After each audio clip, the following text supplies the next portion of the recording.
Якутия и Донецкая Народная Республика подписали коммюнике о сотрудничестве между республиками в торгово-экономической, научно-технической, гуманитарной и культурной сферах. Официальная делегация Республики Саха прибыла в Донецк по поручению главы региона Айсена Николаева. Якутяне встретятся с военнослужащими, посетят социальные объекты в городах Волноваха и Амвросиевка. Напомним, что на средства из резервного фонда правительства были закуплены продукты питания для жителей ДНР и ЛНР на общую сумму 10 миллионов рублей. Гуманитарный груз двумя партиями по 7,5 тонн был доставлен жителями городов Рубежное и Волноваха. Мы закрепили свое намерение сотрудничать в торгово-экономической сфере, в научно-технической, в гуманитарной и в культурной.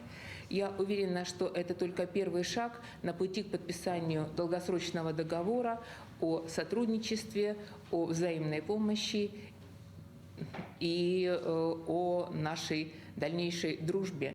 Я хочу передать слова поддержки от нашего руководства, лично от главы нашей республики Айсена Сергеевича Николаева.